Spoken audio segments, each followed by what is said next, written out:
Seorang yai berumur 74 tahun, warga Cempaka Oku Timur terberak pas melok latihan lomba bidar di aliran Sungai Kombring.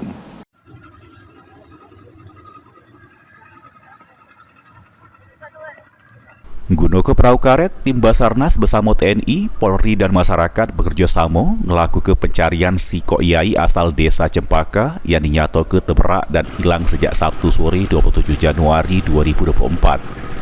Korban bernama Said, 74 tahun, petani asal desa Cempaka, Kecamatan Cempaka, Kabupaten Oku Timur. Pas kejadian, korban yang lagi melok latihan lomba bidar duduk di bodi perahu yang digawangi 8 wong tersebut tiba-tiba tercampak dan terberak. AKP Aston Sinaga, Kapolsek Cempaka ngungkap pas kejadian korban bersama dengan 7 wong kawannya ngendarai sikok unit perahu dan lagi melakukan latihan persiapan lomba bidar juru rangka perayaan HUT Oku Timur ke-20. Korban sempat dicegah rekannya mengingat umur korban yang sudah melanjut usia, namun semangat korban untuk melok meriah ke lomba bidar ngebuat korban tetap melok, sehingga terjadilah kejadian naas tersebut. Sampai Pak ini memasuki hari kedua, masyarakat dibantu tim Basarnas, TNI dan Polri masih terus melakukan pencarian terhadap korban.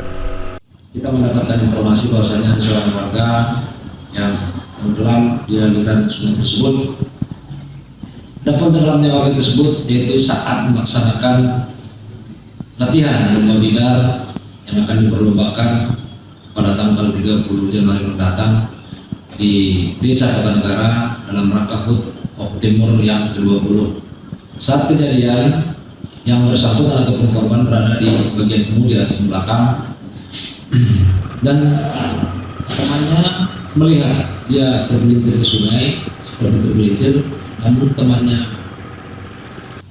menyangka kalau memang korban akan menyelam ke sungai dan juga korban yang kesehariannya bisa berenang dan memang sering mencari ikan di sungai, temannya tidak merasa curiga. Namun setelah 1 jam lebih yang bersangkutan tidak muncul, akhirnya para teman yang satu perahu merasa curiga dan memberitahukan kepada Kepala Desa Cempaka dan perangkat Desa Cempaka akhirnya menghubungi Polsek Cempaka dan kita langsung turun ke TKP.